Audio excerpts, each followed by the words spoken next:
Bienvenue au podcast Sac du Cœur. Mon nom est Didier Orméjus et comme vous le voyez, vous allez l'entendre dans quelques secondes, je suis accompagné par Mathieu Proulx et Mickey Guerrier et c'est une nouvelle tradition. En fait, c'est la troisième année de suite.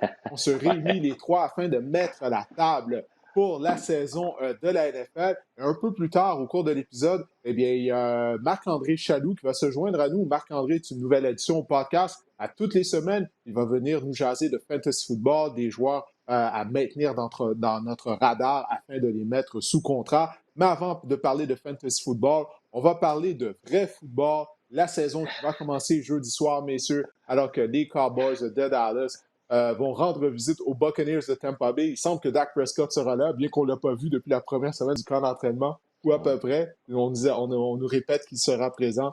Donc, ça reste à voir.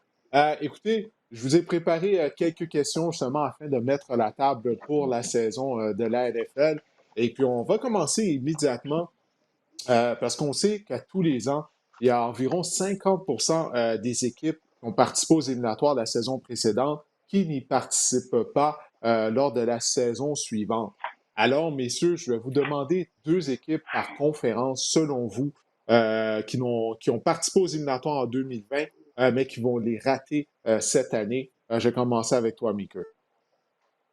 Ben, premièrement, j'aimerais ça qu'on clarifie une chose, Didier. Es-tu en train de dire que le fantasy football, c'est pas du vrai football? Ben, c'est pas du vrai football. C'est pour ça que ça s'appelle fantasy football. Ça le dit dans le nom. Ah, d'accord. Il n'y a aucune controverse OK, là. d'accord. Ça le dit par son nom, non?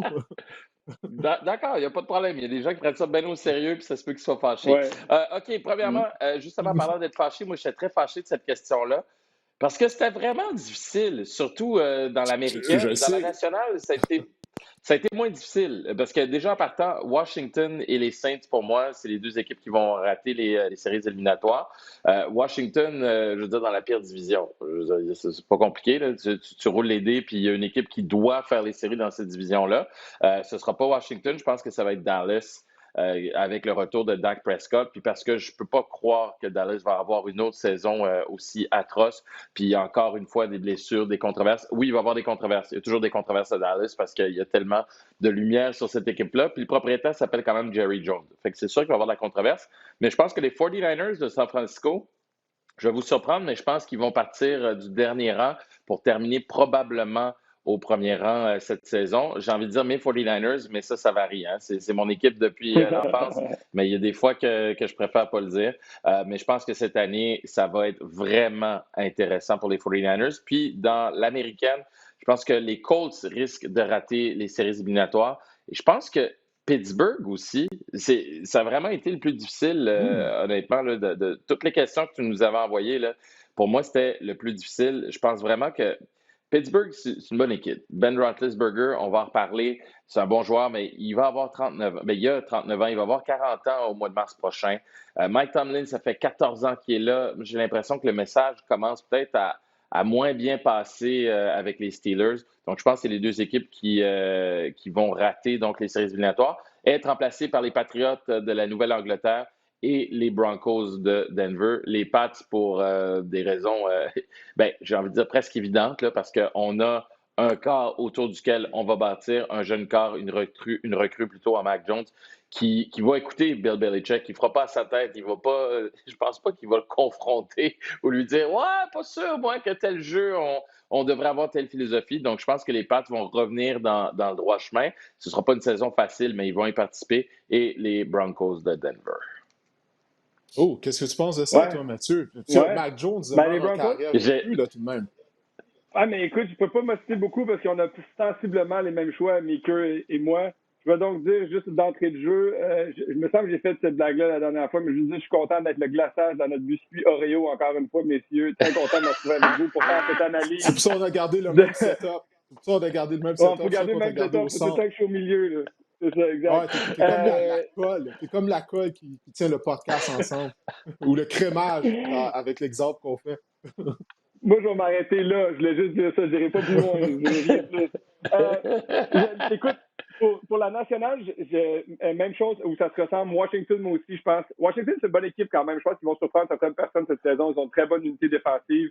L'année passée, ils ont réussi à avoir quand même un certain succès. Je me le mets à guillemets parce qu'ils ont gagné la section, mais ils ont eu Alex Smith, Kyle Allen, Dwayne Haskins. C'était la chaise musicale au poste de corps. Puis ils ont réussi quand même à gagner cette section-là. Mais je pense pas cette année. Moi aussi, puis on est annuellement déçus par les Cowboys, mais je ne peux pas m'imaginer que cette attaque avec autant d'outils ne serait pas capable de produire malgré le fait qu'on va être traîné par Mike McCarthy, qui pour moi est un entraîneur dépassé. Je pense que les Cowboys vont quand même gagner. Il faut que la défense soit un peu meilleure, mais je pense que les Cowboys vont gagner cette section-là. Donc, je change ces deux équipes-là dans la nationale, puis je sors pas les Saints, moi je sors les Bears.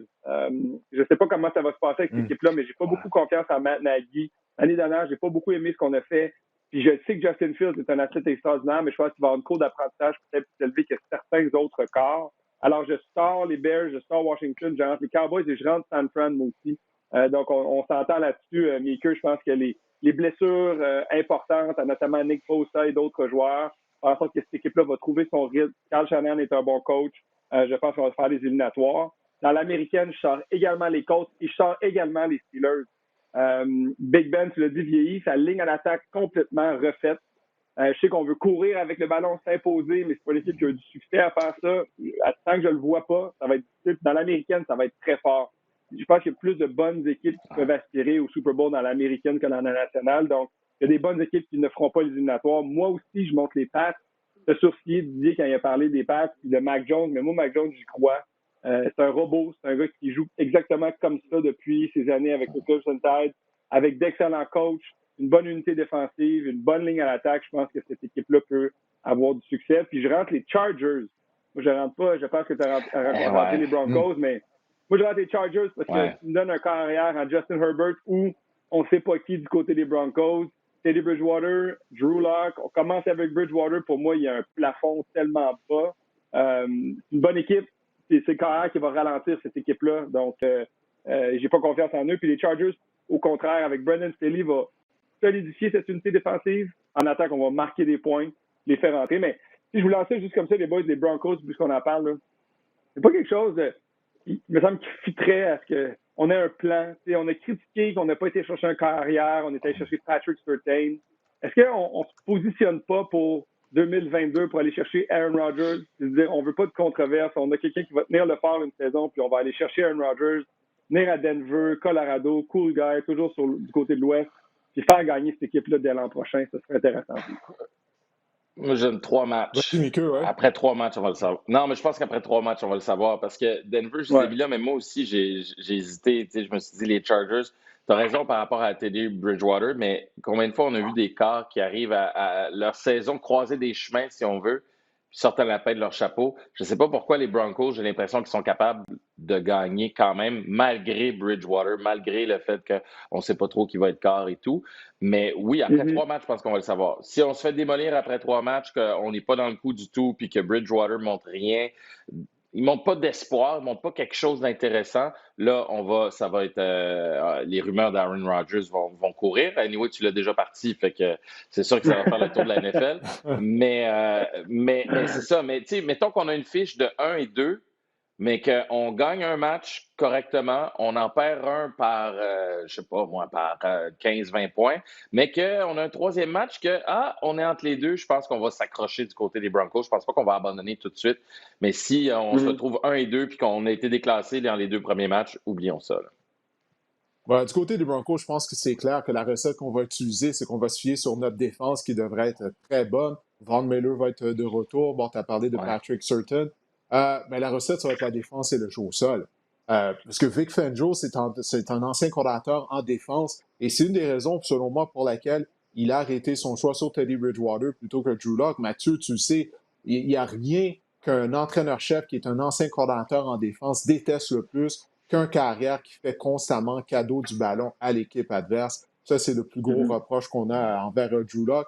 Teddy Bridgewater ne te fera pas nécessairement gagner, il ne va pas te faire perdre. On va miser justement sur la défense et le jeu au sol pour nous faire gagner du côté de Denver. Puis pour ce qui est de ta rumeur d'Aaron Rodgers, 1 an, il peut se passer tellement de choses en 1 an. c'est loin. Peut-être qu'une autre équipe, justement, serait intéressée au service d'Aaron Rodgers. Donc, je ne pense pas du côté des Broncos qu'on mise immédiatement sur Aaron Rodgers pour 2022. Là. Hey, Vas-y, petite Mika, question vite, vite, t'as pas l'air là, juste sceptique. pour Mathieu. Non, non, c'est pas ça. C'est juste parce que je me demande, mettons qu'Aaron Rodgers gagne le Super Bowl, est-ce qu'il part ou il reste? En tout cas, on s'en reparlera. Il part. Il part. Je pense qu'il va partir encore plus fier de partir en disant tiens, je vous ai donné un Super Bowl, j'ai gagné un Super Bowl pour vous, maintenant je m'en vais faire gagner un Super Bowl à une autre équipe. Bon, ben, messieurs, moi, je vais y aller. Je vais vous donner mes choix. Moi aussi, du côté de la nationale, pour moi, ça va être les Bears qui ont participé aux éliminatoires, qui ne vont pas y participer cette année, et les Saints de la Nouvelle-Orléans. Parce que les Saints, on parle beaucoup du départ de Drew Brees. On a perdu des morceaux en défense, en particulier du côté de la ligne défensive, notamment Trey Hendrickson, qui avait été le meneur des Saints au chapitre des sacs du quart.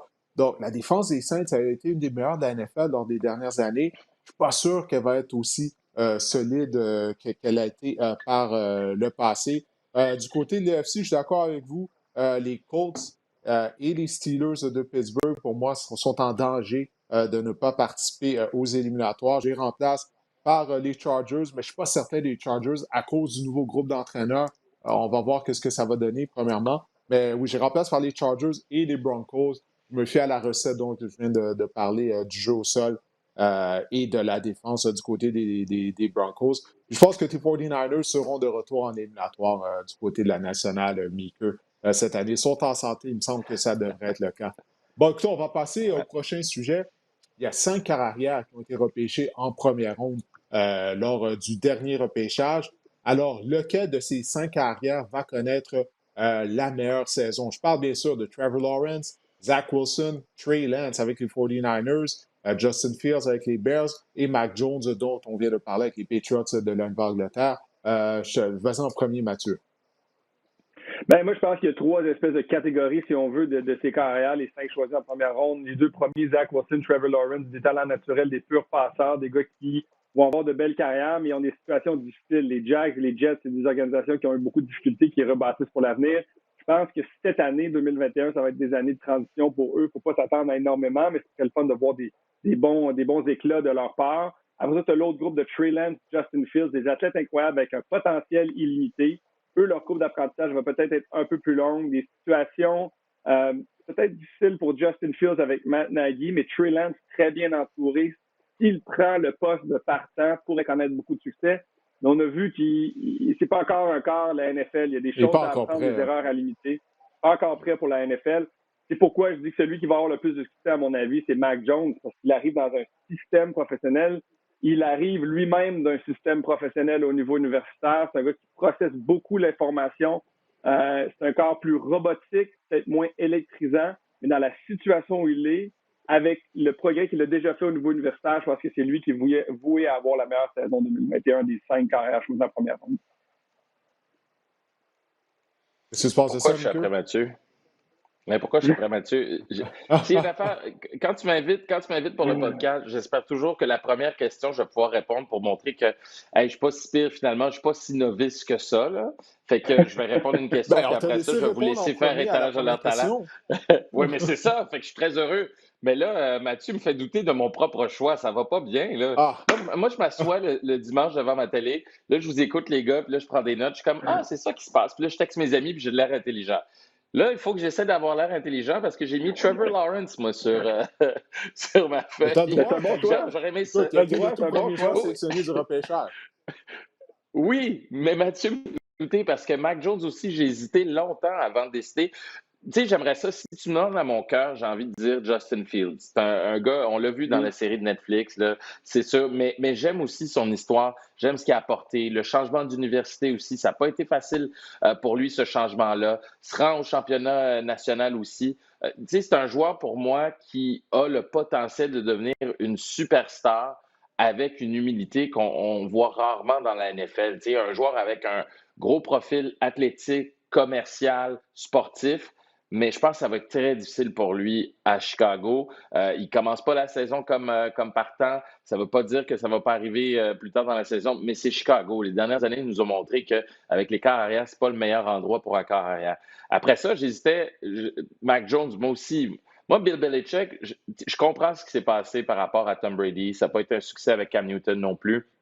C'est difficile pour les Pats depuis 2 ans, sauf que ça demeure quand même le meilleur entraîneur de la NFL en ce moment, puis peut-être aussi de l'histoire ou pas loin, on pourra débattre là-dessus.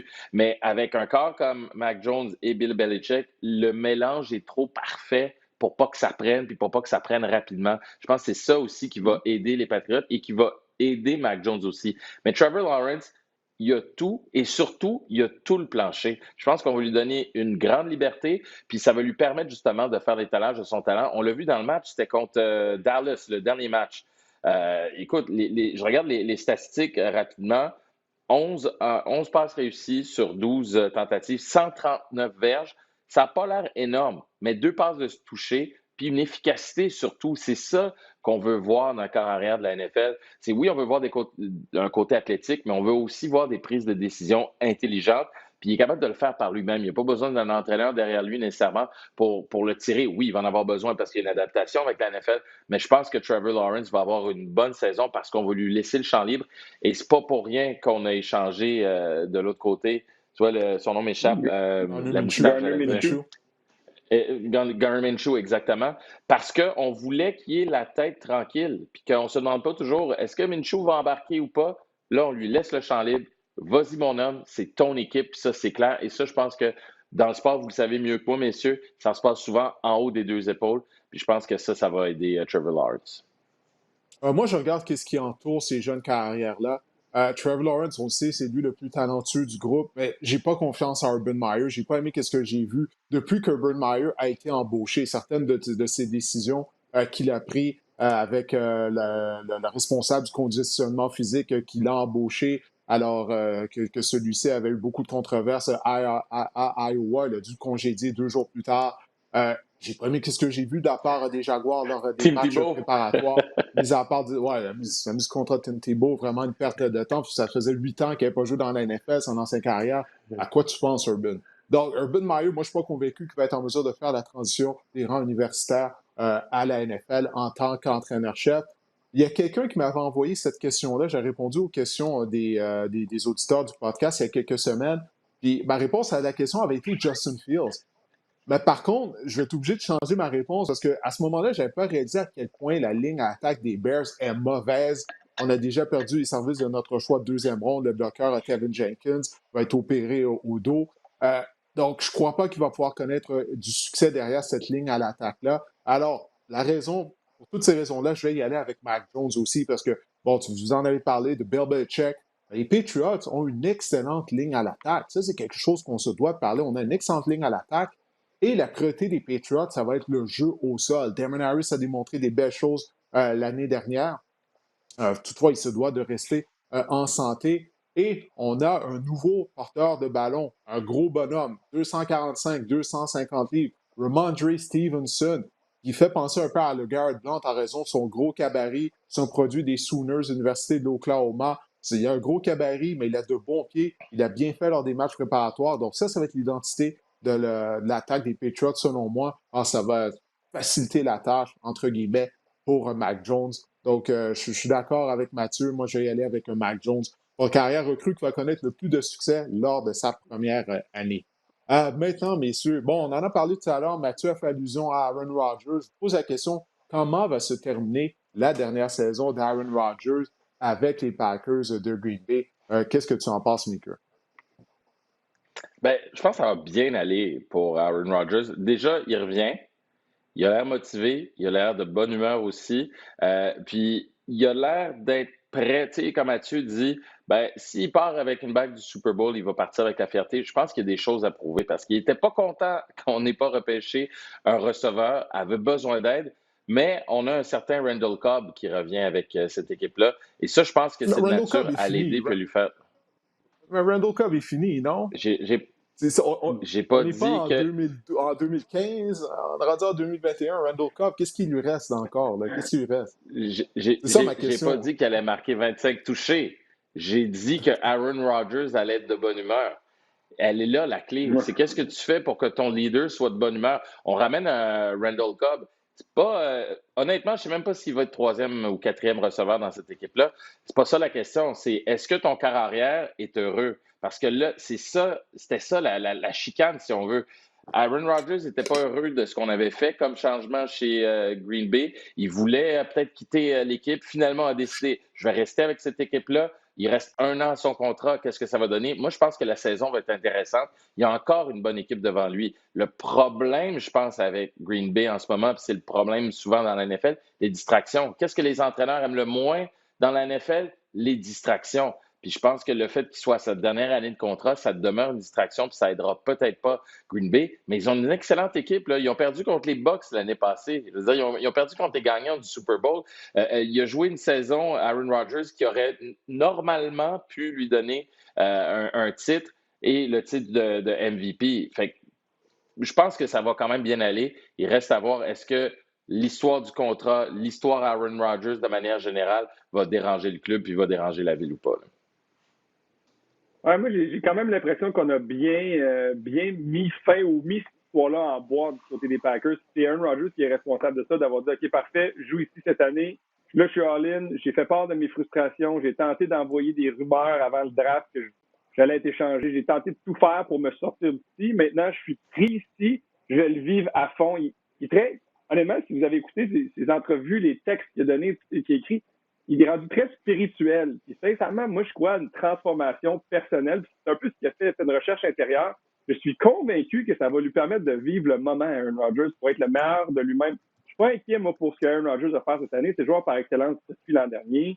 Je parlerais peut-être de Maury Rodgers, qui a été un choix de troisième ronde, qui pourrait peut-être aider. Ça va faire du bien. Robert Tonyan, qui revient, qui était bon l'an passé. J'ai des questions quand même sur la ligne à l'attaque. David Bakhtiari commence la saison sur le pop list, donc il faut revenir, je pense, avant la semaine 7 ou quelque chose du genre. Ça, c'est quand même long.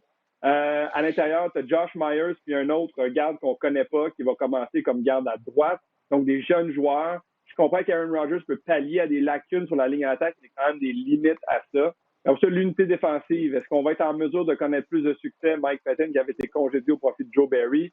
Est-ce que ça va prendre la sauce? Donc, il y a beaucoup d'éléments. C'est très difficile d'évaluer ça, mais moi, je pense qu'on va finir avec beaucoup de succès chez les Packers. Je pense qu'on va facilement gagner la section. Je pense qu'on va se rendre loin en éliminatoire. Et je suis convaincu qu'Aaron Rodgers, comme tel, va connaître une saison extraordinaire comme carrière numéro 1 des Packers de Green Bay parce qu'il est rendu à un autre niveau. C'est comme la matrice de Pierre Vacheval dit souvent ça, mais quand tout autour semble bouger plus lentement, il semble contrôler tout ce qui se passe. Je pense que c'est exactement ce qu'on voit encore une fois cette année du côté des Packers de Green Bay. Écoute, Aaron Rodgers, vraiment, je pense que les Packers vont connaître une bonne saison. On connaît régulièrement des bonnes saisons à Green Bay. Mais quand il a expliqué les raisons pour lesquelles il n'était pas content du travail de la direction des Packers, moi, je me disais, ouais, mais ils t'ont permis d'avoir une équipe qui a gagné quoi, qui a terminé avec une fiche de 13-3. J'oublie là, mais les Packers ont toujours eu des bonnes fiches lors des dernières saisons. On s'est rendu même en finale d'association. Non, je suis comme, tu te plains de quoi au bout du compte? C'est de quoi tu te plains? Peut-être qu'il y a un manque de communication à l'interne, mais j'ai trouvé Aaron Rodgers dans tout ça qui était très diva personnellement. Moi j'ai trouvé ça. Écoute, les Packers, oui, vont participer aux éliminatoires, mais il y a une chose qu'il ne faut pas oublier, qu'Aaron Rodgers, lors des matchs éliminatoires, ça arrive souvent qu'il n'a pas livré la marchandise. On a perdu contre les Bucks, c'était pas de sa faute. Il y a eu la sélection de jeu lorsqu'on a décidé d'y aller d'un placement au lieu de tenter de convertir un quatrième essai. On a parlé de Mike Pettine, sa décision à la fin de la première demi de jouer de la couverture homme à homme. Tout ça, okay, c'est pas la faute d'Aaron Rodgers, mais par le passé, Rodgers n'a pas nécessairement toujours livré la marchandise lors de matchs éliminatoires. Et lorsque tu as un carrière de concession, une fois que tu es rendu en finale d'association dans les gros matchs en éliminatoire, c'est à toi de transporter l'équipe. Et malheureusement, il ne l'a pas toujours fait. Donc, il y a une partie du blâme, je pense, qu'il doit porter sur ses épaules. Parce que tout le talent qu'il a au bout du compte, seulement une participation au Super Bowl, seulement un titre du Super Bowl. Je pense que dans l'ensemble, durant sa carrière, on a fait du bon travail à Green Bay afin de bien l'entourer. Tu allais dire quelque chose, Mathieu? J'allais juste dire, moi, que je pense pas que c'est juste les sélections de joueurs, les contrats et tout, mais c'est le fait qu'il ne s'est jamais senti partie prenante de ces décisions-là. C'est quoi, en 2021, son carrière, aussi important qu'il est, puis s'investit 30-40 millions sur lui, moi, j'aurais tendance à dire que j'aimerais ça aussi que mon DG discute avec mon joueur vedette, que mon coach discute avec mon joueur vedette pour voir comment il voit les choses. puis peut-être communiquer avec lui un peu mieux. Je pense qu'il est là, c'est là où le bas blesse. C'est pas nécessairement qu'on n'a pas repêché un receveur en première ronde, c'est le fait qu'on n'a jamais communiqué quoi que ce soit quand on libérait des gars, quand on faisait des mouvements de personnel, je dis pas, puis je comprends, tu as les joueurs, le DG, mais moi je pense que dans le cas d'Aaron Rodgers, sachant qu'il est comme personnage, c'est capable de bien communiquer puis le traiter comme il veut être traité. Ça fait pas juste partie de dire donne-lui des millions, ça fait partie de communiquer ce que tu cherches à faire comme organisation avec lui, puis je pense qu'il aurait dû avoir son mot à dire. Mais en même Ben, temps, messieurs, on il va. en reste moins Ouais, vas-y qu'il en a rapidement, fait. Mickey. Non, juste vous dire, je disais, il en reste moins qu'il en a fait. Fait que je comprends aussi l'équipe de ne pas l'inclure dans cette vision d'avenir, mais en même temps, c'est ça. C'est une affaire d'ego aussi, là. Oui, Oui, absolument. non, c'est ça. Ça, il n'y a aucun doute là-dessus. Écoutez, on va se transporter du côté de l'association américaine. Je vous pose la question, est-ce que les Browns de Cleveland sont prêts à détrôner les Chiefs au premier rang de l'association américaine? Mimiker, je vois, tu te frottes les mains, tu souris. T'as l'air prêt à répondre à la question, vas-y. Ça serait le fun, mais non, pas du tout. Mais ça serait le fun. Mais je regarde cette équipe-là, elle est le fun pour une fois là, que les Browns l'année passée, c'était quoi? 11 victoires, 5 défaites, une équipe de séries éliminatoires. Il n'y a personne qui pense que les Browns vont rater les séries cette année. Pendant les 20 dernières années à peu près, les Browns, surtout les 5-6 dernières, ça a été, hey, on pense qu'ils vont peut-être surprendre la NFL, puis pout, ça fait patate. L'année passée, avec Baker Mayfield, Myles Garrett, entre autres, on a réussi à finalement livrer la marchandise. Puis là, je regarde rapidement cette équipe-là et leurs joueurs. On a encore Kareem Hunt cette année. Nick Chubb est encore là. Odell Beckham Jr. qui va revenir. Je pense que cette équipe-là, de manière générale, c'est peut-être la seule équipe sur laquelle Odell Beckham Jr. peut chuter parce que c'est tellement une équipe qui est disparate que tu te dis, on ne sait pas trop à quoi s'attendre. Ça a été compliqué pour lui pendant un bout de temps à Cleveland. Finalement, il a été blessé, l'équipe s'est mise à mieux jouer. Je pense que pour lui, de se rajouter à cette équipe-là qui a réussi à participer aux séries éliminatoires, qui a une fiche gagnante dans laquelle on a confiance, ça va être intéressant. Mais est-ce qu'ils sont prêts à détrôner les finalistes, les champions, en fait, de l'association en titre? Je pense pas. Je pense pas, parce que tu peux pas parier contre Patrick Mahomes, puis cette attaque qui est dévastatrice. Andy Reid, puis son cerveau de football, je pense pas qu'il va se faire surprendre de l'autre côté par Cleveland. Ça va être une longue saison, oui, certes, mais je pense qu'ils sont arrivés, les Browns, mais est-ce qu'ils sont arrivés à l'endroit, au niveau supérieur où sont arrivés les Chiefs? Je pense pas, tu sais. Juste au niveau de l'entraîneur, est-ce que tu prends Andy Reid ou Kevin Stefanski? C'est encore Andy Reid, le meilleur entraîneur des deux. Donc, je pense que ils n'ont pas encore atteint ce niveau-là. Ça va prendre une chute d'abord des Chiefs avant de voir les Browns terminer premier. Qu'est-ce que tu penses de ça, Ouais, Mathieu? Parce qu'on a du côté des Chiefs, c'est pas nécessairement la même équipe que par le passé, en particulier lorsque tu regardes la position de receveur. Après Tyreek Hill, on n'a pas la même profondeur, la position de receveur notamment. Alors, qu'est-ce que tu penses de ça, toi? Est-ce que les Chiefs vont pouvoir résister aux Browns de Cleveland? ouais, mais on peut pallier. Je pense que Michael Harmon devrait avoir une grosse saison. On compte quand même sur peut-être le meilleur ailier rapproché de la NFL avec Travis Kelce. On est capable de courir le ballon avec Clyde Edwards-Helaire. Donc, on est capable de pallier, mais tu as raison. On est à quelques blessures d'une catastrophe du côté des Chiefs de Kansas City, mais toutes les équipes essentiellement sont comme ça aussi. Il n'y a pas bien des équipes qui ont énormément de profondeur à des positions clés. On a la formation. Quand on regarde sur papier, cette équipe des Browns de Cleveland, c'est une des équipes qui, à mon avis, a fait le meilleur boulot pendant la saison morte. John Johnson, Troy Hill dans la tertiaire. On ajoute Jadavion Clowney. On était chercher les demi-coins qui n'ont pas joué encore. Grant Delpit, qui est un haut choix repêchage de LSU l'an passé, s'est blessé, n'a pas joué, revient. Greedy Williams, qui n'a pas joué non plus, revient.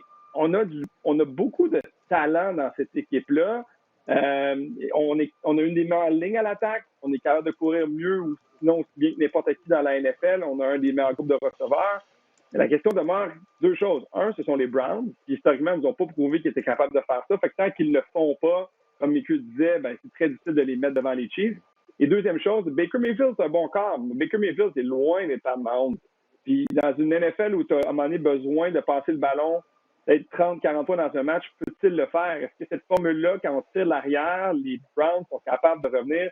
On ne l'a pas vraiment vu encore du côté des Browns. On l'a vu à quelques reprises. Je pense notamment au match là, contre les Ravens, c'est quand même un des matchs les plus excitants de la saison l'année dernière, en saison régulière. Mais j'ai encore des questions sur les Browns. C'est une équipe qui est excitante. Je suis pas capable de les sacrer ou les consacrer champions de cette association-là tant qu'ils ne l'ont pas.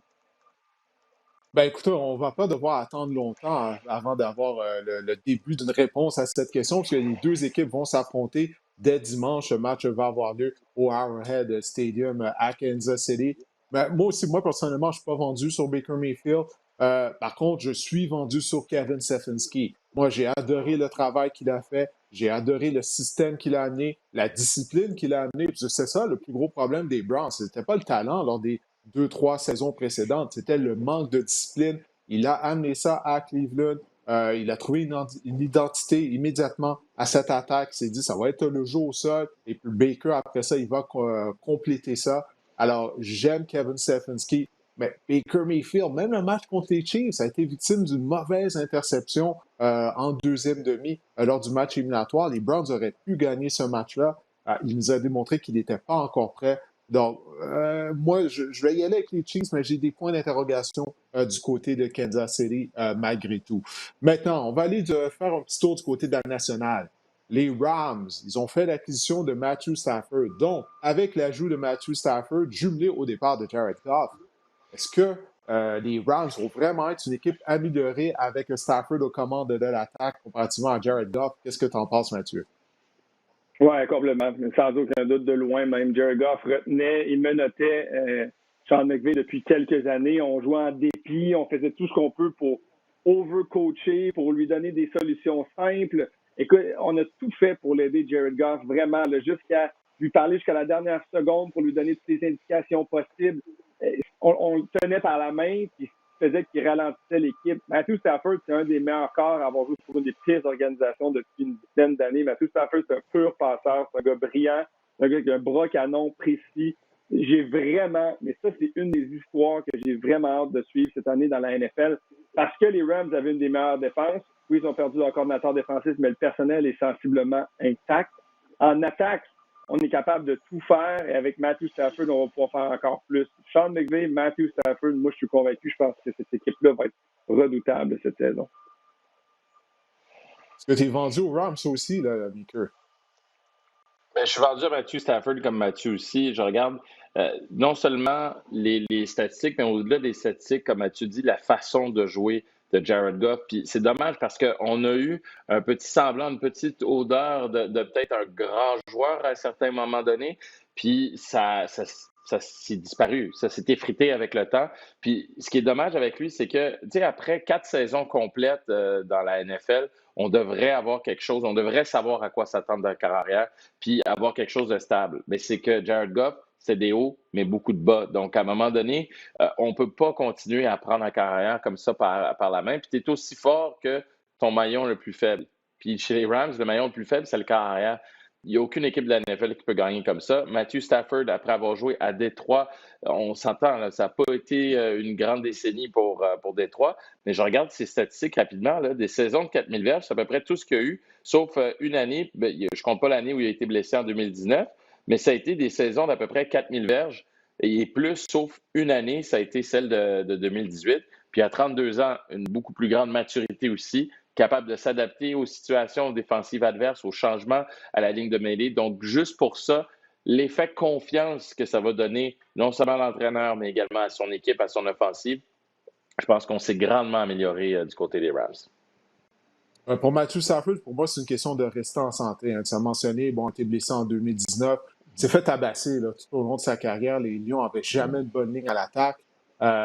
Donc, moi, c'est ça, premièrement, est-ce qu'il va pouvoir rester en santé? Je pense qu'il a une meilleure carrière que Jared Goff. Mais moi, j'ai hâte de voir Stafford, également Sam Darnold avec les Panthers. Parce que Sam Darnold, on lui a toujours fait des excuses lorsqu'il joue avec les Jets. L'entraîneur-chef, l'ancien entraîneur-chef, là, dont j'oublie le nom, des Jets de New York, qu'on disait, mon Dieu, Adam à quel Gase. point il est mauvais. Adam Gase, ils ont dit, il est en train de ruiner la carrière de Sam Darnold. Là, on a dit la même chose de Matthew Stafford, que les Lions ont ruiné sa carrière, avec raison, parce que, bon, tu disais que ça n'a pas été une bonne dernière décennie pour les Lions. Les 60 dernières années n'ont pas été bonnes pour les Lions, OK? C'est aussi simple que ça. Alors, il y a des excuses. J'ai hâte de voir s'il va pouvoir livrer la marchandise, mais je l'espère pour Matthew Stafford. Mais est-ce qu'il pourra rester en santé après avoir été amoché durant son séjour à Détroit. Ça reste à voir. Messieurs, il nous reste quand même quelques questions. On va emboîter le pas. Il nous reste 3 questions. On va essayer de faire ça un peu plus rapidement. Du côté des Steelers, on en a parlé tout à l'heure. Est-ce que Ben Roethlisberger et les Steelers vont pouvoir rebondir après leur humiliant revers contre les Browns de Cleveland en éliminatoire l'hiver dernier? Qu'est-ce que tu en penses, Maker? Ben, rapidement, je l'ai dit tantôt, moi, c'est les éléments. Ben Roethlisberger, 39 ans. Mike Tomlin, 14 ans à la barre des Steelers.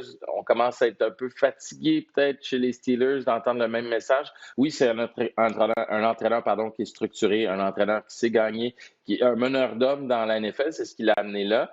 Mais puis en plus, c'est le plus bel entraîneur de la NFL. Mais ça ne suffit pas pour gagner et pour ramener les Pour Steelers. une deuxième année de suite, il a Puis ton vote. ah oui, oui, de loin, là, de loin. C'est même pas proche, là. C'est Mike Tomlin, c'est le plus bel homme parmi les entraîneurs de la NFL. Mais un peu plus sérieusement, je pense que dans le sport professionnel, une des choses qui est vraiment importante, c'est le message de l'entraîneur.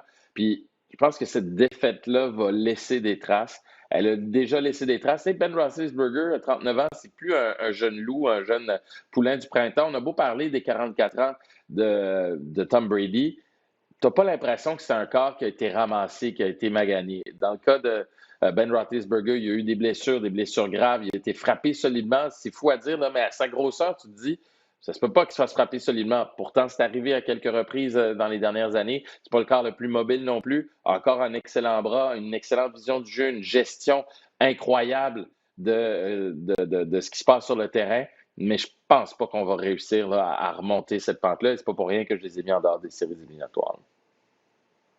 On a commencé on a commencé à voir la descente là, de Ben Roethlisberger l'an passé. Aucune passe qui franchissait plus que 10 verges dans ses matchs. C'était tout le temps du short game.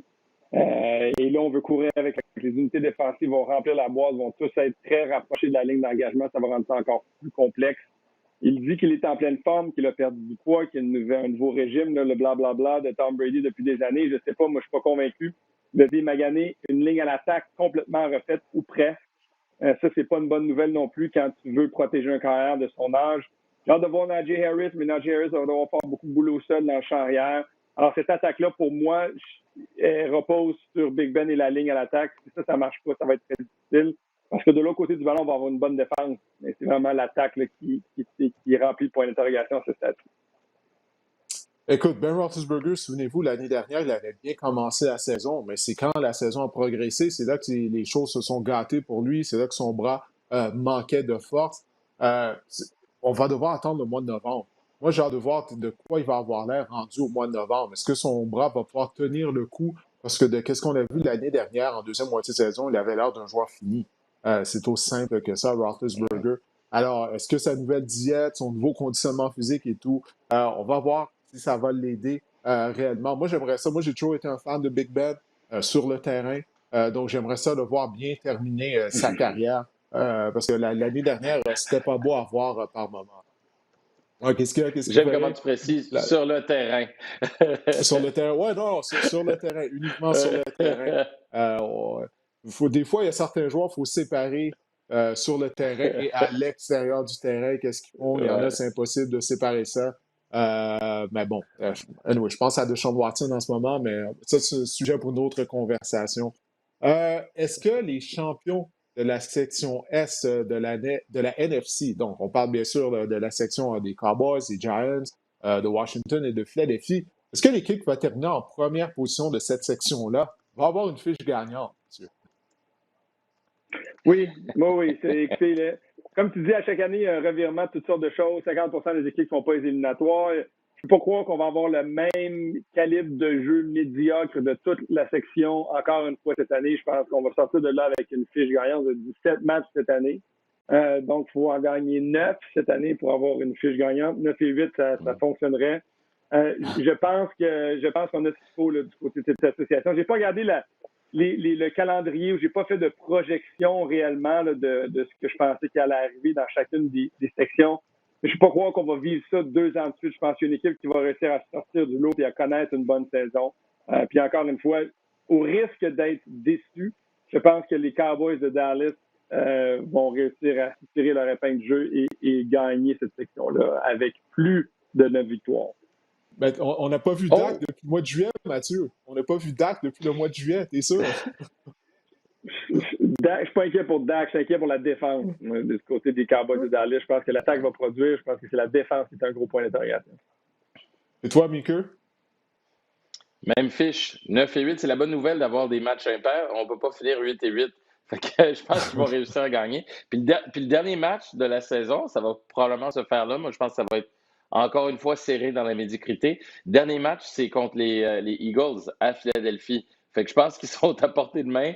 Puis il y a moyen de peut-être réussir à gagner cette section-là avec 9 victoires. Ça ferait du bien parce que honnêtement, c'est triste pour la NFL de voir ça, surtout cette division-là, avec les Cowboys, avec les Giants, entre autres, de voir cette division-là être complètement médiocre pendant une année complète. Ça serait encore dommage que ça dure 2 ans. Là. Moi, je pense que ça va arriver. Ça risque d'arriver. Personnellement, je crois que Washington va terminer en tête parce qu'au moins, je sais qu'est-ce que j'ai avec Washington, avec la défense qui a le potentiel de très dominante.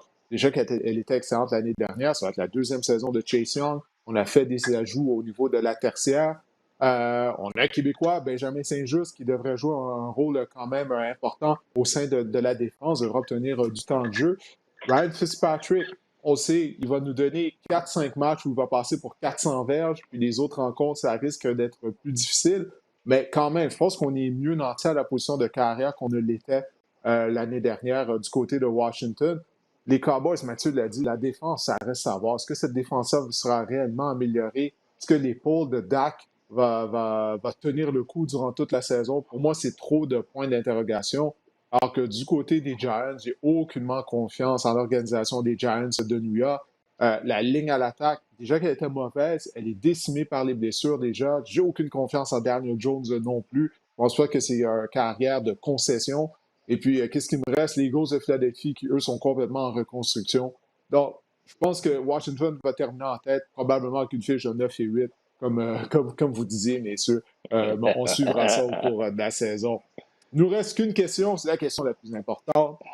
Prédiction Super Bowl, messieurs. Selon vous, quelles sont les deux équipes qui vont s'affronter lors du Super Bowl? Mika, donne-nous ton choix. Vite de même, Bills-Packers. Je crois vraiment que les Bills vont. Ouais, Moi aussi. ouais, il fallait. Non, mais. Ah Hein, ouais! pour vrai? Ouais. Mon Dieu, je suis content parce que j'étais là. Il fallait que je. Ah, c'est parfait. Moi, c'est écrit à mon ordi, Ça je ne va peux pas la vous le plus. montrer. C'est là, quelque part. C'est la Ouais. réponse.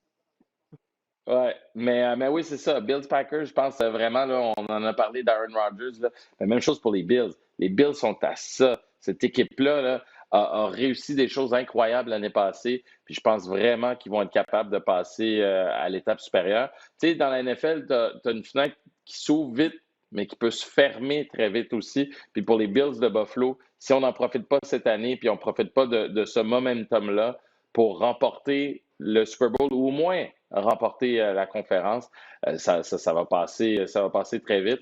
Puis on l'a vu l'année passée, Josh Allen, c'est un joueur incroyable. Moi, je croyais pas, honnêtement, je croyais pas en Josh Allen avant ce qu'on a vu l'année passée. Je pensais qu'elle allait craquer, qu'elle allait jamais se développer. Mais là, on a vu un vrai quart arrière de la NFL qui est capable de gérer un match, qui est capable aussi de faire des gros jeux à des moments importants, qui est capable de sortir aussi d'une souricière. Je pense que les Bills vont se rendre au bout. Je pense même qu'ils vont peut-être gagner le Super Bowl.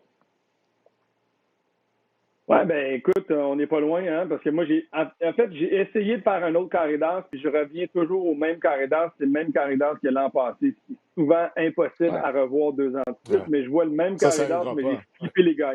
Ça n'arrivera pas parce que c'était ça l'an passé, mais regarde, à ce stade-ci, de toute façon, je déteste faire des prédictions, fait que la prédiction la plus simple, c'est de dire que c'est la même chose qui va se passer cette année. Les quatre mêmes équipes, mais avec deux gagnants différents, avec les Bills et les Packers au Super Bowl. Toutes les équipes ont certains points d'interrogation. Du côté des Bills, il faut améliorer notre attaque au sol. On a de la difficulté avec ça. Mais on va avoir la production offensive de Josh Allen. On a une super bonne ligne à l'attaque. On a une bonne défense avec quelques ajouts intéressants. Mais il faut commencer à faire des jeux, des revirements, créer des choses comme on avait fait en 2019. Regarde de retrouver cette formule-là. C'est une équipe qui pourrait être vraiment, vraiment tough à affronter pour n'importe quelle équipe de la NFL. Je pense qu'ils auraient justement l'équipe bâtie pour battre une équipe comme les Chiefs de Kansas City. Puis de l'autre côté des Packers, ben moi, je suis là, mon pot de change. Là, je suis all-in sur Aaron Rodgers cette année. Je vais avec les Packers. Mais all-in jusqu'au Super Bowl. Parce que moi aussi, je donne la victoire aux Bills de Buffalo. Ce serait plus le fun. Il y a plein de fans des Bills au Québec. C'est à côté de chez nous. On donne la victoire aux Bills de Buffalo. Et on met fin à cette disette de je ne sais pas combien d'années du côté de cette équipe. Wow, premier Super Bowl. Ça sera un premier Super Bowl pour les Bills. Une première participation là, depuis les 4 défaites consécutives là, au cours des années 90. Ben écoutez, moi, du côté de l'américaine, moi aussi, j'ai choisi les Bills. J'ai choisi les Bills. Je regardais les formations. En particulier, bon, premièrement, je veux voir Josh Allen connaître 2 excellentes saisons de suite. Il m'a ébloui l'année dernière. Moi, je ne m'attendais pas à ça, moi aussi, Maker, la saison dernière. Est-ce qu'il peut répéter le même genre de performance cette année? Oui, j'y crois, je crois que oui. Mais c'est également la ligne défensive. On a investi des choix au repêchage au niveau de cette ligne défensive-là. Puis j'espère du moins que ça va rapporter cette année, parce que c'est un des problèmes des Bills l'année dernière. Mathieu en a parlé, bon, on ne créait pas assez de revirements et on n'était pas en mesure de générer une pression constante sur les carrières adverses. Donc, je crois que ça va être mieux de ce côté-là, du côté de Buffalo. Et du côté de la nationale, je vais avec les champions en titre, les Buccaneers.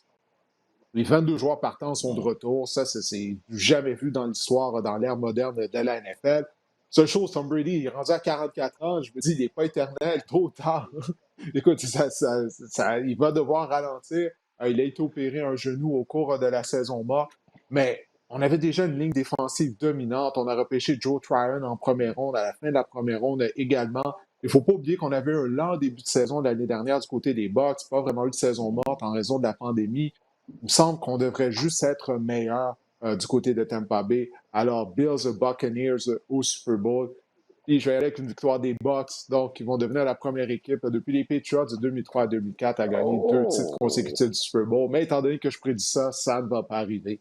Ça va être 2 autres équipes qui vont s'affronter au Super Bowl. Je vous dis tout de suite, les trois, on a dit les Bills. Ça veut donc dire que les Bills ne seront pas du Super Bowl, messieurs. Non, check bien, dimanche, Josh Allen va se blesser dimanche. C'est ça qui va arriver. Oui, c'est fini. Non. Je ne souhaite pas, je souhaite vraiment pas. Bon, ben écoutez, messieurs, je vous remercie d'avoir participé à cet épisode du podcast afin de lancer encore une fois cette saison 2021 de la NFL. Alors, ça va commencer jeudi soir, je le répète. Bien sûr, la rencontre sera présentée sur les ondes de RDS. Duel entre les Cowboys de Dallas et les Buccaneers de Tampa Bay, c'est bien sûr à ne pas manquer. Et on va présenter, comme à l'habitude, des matchs à 13h, 16h et le match en soirée dimanche, plus le match du lundi soir. Ça commence, ça n'arrête pas. C'est ça que ça va commencer jusqu'au mois de février, jusqu'au Super Bowl. Alors, Mathieu, Meeker, merci, puis je vous souhaite une bonne fin de journée. Merci les gars, bon marathon cette saison. Yeah. Merci. Salut. Alors, comme je vous le disais au début du podcast, cette année, on a une édition au niveau du podcast. Il s'agit de Marc-André Chaloux. Marc-André, qui est rédacteur au niveau de la salle des nouvelles RDS depuis de nombreuses années. Il écrit également sur le site Balcourbe. Et Marc-André va venir nous parler de fantasy football à toutes les semaines. Il va venir vous conseiller au niveau des joueurs à aller chercher au niveau du waiver wire, comme on dit, les joueurs qui sont encore disponibles, peut-être des transactions à faire. Mais étant donné que la saison va commencer, Marc-André aujourd'hui va nous parler des joueurs à surveiller, quels sont ses sleepers, notamment au niveau des positions, des joueurs qui croient qu'ils pourraient être des flops. Alors, Marc-André, es-tu là? Oui, je suis là. Salut Didier, ça va bien? Hey, ben oui, ça va très bien, toi? Ça va pas pire, merci. Bon, ben, écoute, on est content. Je suis heureux de t'avoir au podcast afin que tu nous parles à toutes les semaines. Comme je viens de le dire, tu vas être là afin d'y aller de tes conseils au niveau du fantasy football. Alors, écoute, je vais me mouiller et recevoir de la haine sur Twitter ensuite. Ça va être génial. Ouais, non, c'est ça. Là, tu sors dans l'ombre. Là. Ça fait longtemps là, que tu travailles dans l'ombre. Là, on voit ton visage. Les gens vont te retrouver sur les réseaux sociaux pour te dire que tu as tort, ainsi de suite. Mais j'espère que tu as raison plus souvent que tu vas avoir tort. Écoute, on va commencer. Oui, écoute, on va y aller avec tes joueurs qui sont des sleepers en vue de la saison qui s'en vient. Là, bon, là, les repêchages ont été faits ou il y a des repêchages qui se font étant donné que la saison a commencé jeudi. On enregistre le podcast mardi en début d'après-midi. Alors, la position de carrière, selon toi, qui est un sleeper? J'ai décidé de traduire sleeper par des joueurs qui passent sous le radar, que vous pouvez avoir dans vos repêchages assez tard, c'est-à-dire entre les rondes peut-être 8 à 12. Mon corps arrière, c'est Baker Mayfield. Je vous écoutais, les gars, vous en parlez tantôt, des Browns. Tout le monde pense que les Browns peuvent aspirer ou seront parmi les équipes de pointe dans la NFL cette saison. Sachez que Baker Mayfield, l'année passée, entre la semaine numéro 11 et la semaine numéro 17, il a été le corps arrière numéro 11 au total en termes de points fantasy. Ça, c'est vraiment excellent. Puis, on sait que, tu sais, l'année passée, il y a eu, c'était l'attaque de Kevin Stefanski. Ça a pris vraiment un certain temps aux Browns avant de vraiment se mettre en marche, de vraiment implanter le système de Stefanski, qui était un corps recru l'année passée. Donc, on a vu à partir de la semaine 11 que les Browns et surtout Baker Mayfield ont su profiter de ce système-là. On voit qu'il y avait une amélioration également dans le rythme de jeu des Browns. Puis ça, il faut dire aussi, entre la semaine 11 et la semaine 17, Baker Mayfield n'a réalisé qu'une seule interception, a été victime qu'une seule interception. Donc, ça, c'était sans Odell Beckham Jr. également qui a raté la majeure partie de la fin de la saison. Donc, pour moi, Baker Mayfield, cette année, c'est un excellent corps arrière. On parle de corps arrière numéro 2 ou un corps arrière que vous pouvez aller chercher en fin de ronde à mettre sur votre banc aussi. Ça peut vous être utile parce que, bon, c'est sûr aussi, Didier, pour des matchs préparatoires, j'en ai regardé quelques-uns, puis faut jamais vraiment trop se fier à ça ou trop s'emballer. Mais Baker Mayfield contre les Falcons lors du dernier match préparatoire aussi semble vraiment avoir de l'aplomb derrière sa ligne de mêlée. Il a vraiment été excellent. Donc, moi, je pense sincèrement que c'est de bon augure pour la suite des choses pour les Browns. Mais il faut dire quand même que l'attaque des Browns va être axée sur le jeu au sol.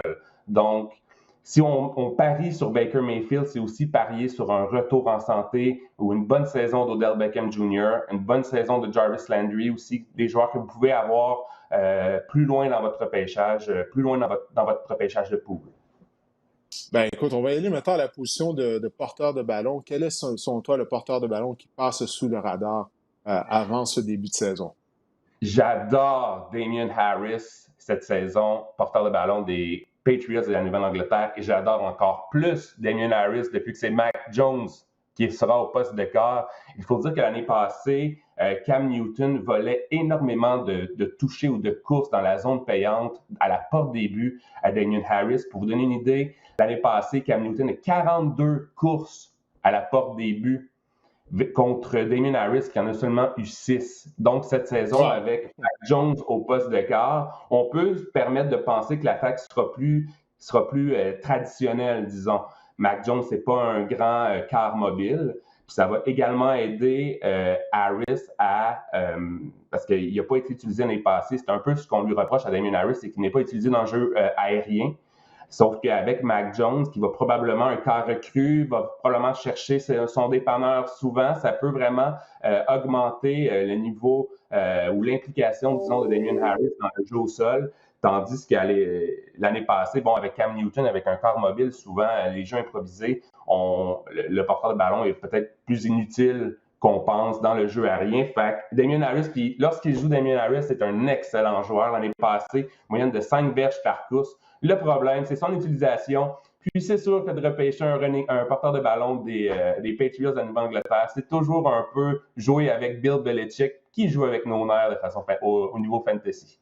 Ben, c'est ce que j'allais dire, puis j'en parlais tout à l'heure avec Mathieu Meeker. Il ne faut pas oublier Ramondre Stevenson, un choix de 5e ronde, produit de l'Université Oklahoma. Il a bien fait lors des matchs préparatoires, puis il est gros, il pèse près de 250 livres, donc il a le physique pour recevoir le ballon près de la zone des buts. Donc, est-ce qu'il va venir voler des touchés à Damien Harris? Est-ce qu'il va obtenir des départs à la part de Damien Harris aussi? Donc, comme tu dis, Bill Belichick, là, il aime ça, utiliser plusieurs porteurs de ballon.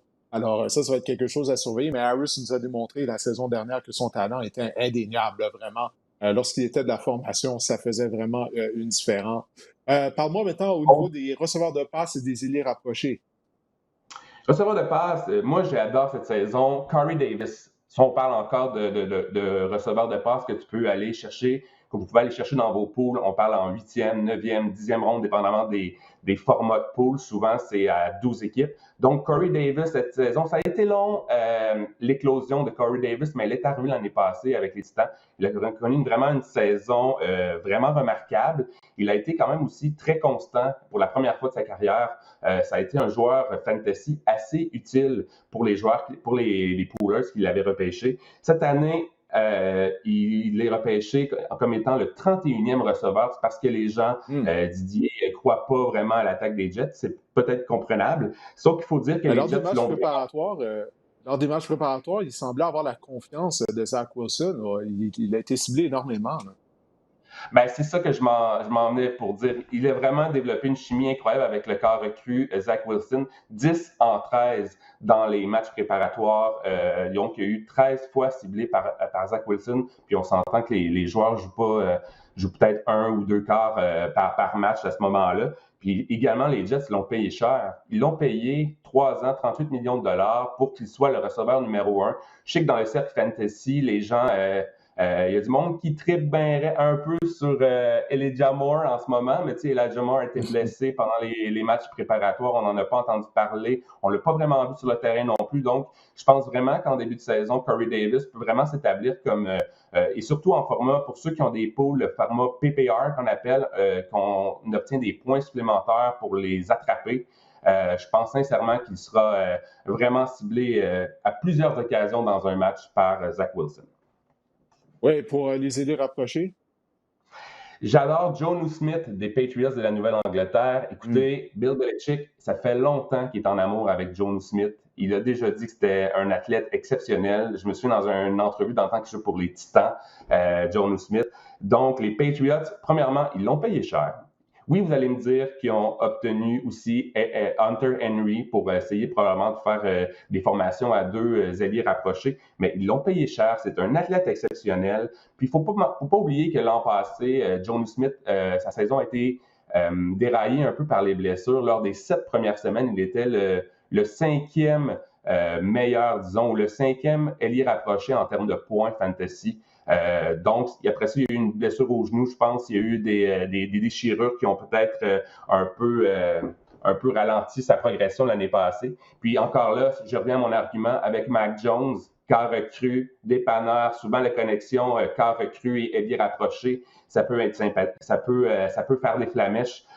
Puis encore là, je veux dire, c'est un athlète exceptionnel. Il est jeune. Je pense que les Patriots ont un plan pour lui. Certaines personnes, certains observateurs disent qu'en ce moment, au camp des Patriots, on le voit s'aligner dans le champ arrière comme porteur de ballon. Bref, il sera utilisé quand même, je crois, à bon escient dans l'attaque de Bill Belichick. Ben écoute, on va commencer à manquer de temps. On va y aller rapidement avec les joueurs qui, selon toi, pourraient représenter des flops. Tu m'as envoyé tes joueurs aux différentes positions, carrière. Justin Herbert, porteur de ballon, Saquon Barkley, Miles Sanders, receveur de passe, Adam Thielen, Mike Evans. Il est rapproché Logan Thomas et Dallas Goedert. Il faut que je te demande, Justin Herbert, pourquoi Justin Herbert? Pourquoi tu crois qu'il va être un flop? Il a été sensationnel. Il a connu la meilleure saison en termes de statistiques que carrière recrue a jamais connue l'année dernière. Pourquoi que Justin Herbert va flopper, mon Didier? Ben, écoutez, premièrement, quand on parle de joueurs qui ne livreront pas la marchandise ou qui ne répondront pas aux attentes, Justin Herbert est un bon corps arrière. Sauf que l'an dernier, les Chargers il a tenté près de 40 passes par match. Ça, c'est énorme. On pense que l'année passée, du côté des Chargers, la défense a été... il y a eu beaucoup de blessures au niveau de la défense du côté des Chargers. Donc, on pense que cette année, premièrement, la défense des Chargers va être de loin supérieure à celle de l'année passée. C'est une bonne défense qui a malheureusement pas été épargnée par les blessures l'an dernier. Donc, meilleure défense, donc pas besoin de passer, être dans les matchs. Ça joue peut-être sur le nombre de passes tentées par Justin Herbert. Il faut dire aussi que les Chargers l'année passée ont effectué 1127 jeux au total dans la saison. Ça, c'est 100 de plus que la moyenne de la NFL. Donc, avec moins de jeux, donc moins de tentatives de passe, on peut s'attendre à ce que Justin Herbert, sa production diminue. Il faut dire également qu'il a lancé, lors de ses 9 premiers matchs, il a lancé au moins 2 passes de toucher à 8 occasions. Et lors de ses 6 derniers, il y en a seulement 3. Donc, également, il y a eu des ajustements de la part de l'adversaire. Il y a eu des vidéos qui se sont faites sur Justin Herbert. Je ne dis pas que c'est un mauvais cas, c'est un ancien choix de première ronde, c'était un joueur vedette dans les rangs universitaires, mais peut-être lorsqu'on a une saison si exceptionnelle, je pense qu'on peut penser qu'il pourrait avoir peut-être de la régression à ce niveau-là. Écoute, quel joueur qui pourrait sortir? Oui. Quel joueur, selon toi, là, qui pourrait sortir de l'ombre? Là? Un joueur qui pourrait avoir un breakout year, comme on dit en anglais. Un joueur qu'on ne va pas s'attendre à ce qu'il connaisse une bonne saison. Et finalement, il va peut-être aider les gens à gagner leur ligue. Si tu en avais un à nous recommander, ça serait lequel? Un joueur qui va surpasser les attentes. J'adore cette année le porteur de ballon Austin Ekeler, qui est des Chargers de Los Angeles en ce moment. Il faut dire que Austin Ekeler, l'année passée, a été blessé également. Depuis 2017, Ekeler, c'est le quatrième chez les joueurs, chez les porteurs de ballon, le quatrième porteur de ballon avec le plus haut total de verges par la passe accumulée. Et il a inscrit 16 touchés depuis 2017. C'est vraiment exceptionnel. Et l'affaire qui est importante au niveau des Chargers, c'est l'arrivée du nouveau coordonnateur offensif, Joe Lombardi, qui était avec les Saints de la Nouvelle-Orléans l'année passée. Et qui dit Saints de la Nouvelle-Orléans, on dit Alvin Kamara. Maintenant, on dit qu'il a transposé son attaque qui a amené son attaque avec lui à Los Angeles. Et Austin Ekeler est vraiment un joueur bon par la passe. En fait, c'est un homme à toi.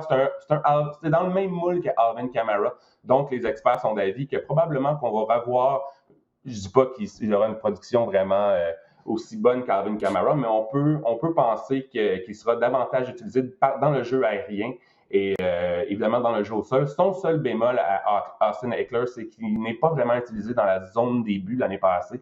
À la porte des buts, ça a été plus difficile, mais on pense à ce niveau-là. Je pense sincèrement qu'à ce niveau-là, les choses vont se rétablir et sera davantage utilisé à la porte des buts.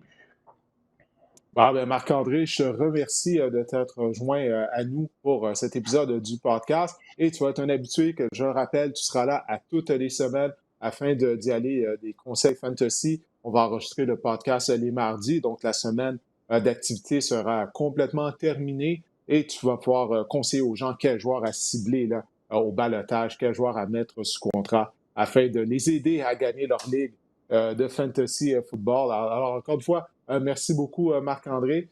Pour les gens qui nous ont écoutés ou qui nous ont regardés via YouTube, on vous remercie de nous avoir regardés, d'avoir téléchargé le podcast et on se reparle la semaine prochaine.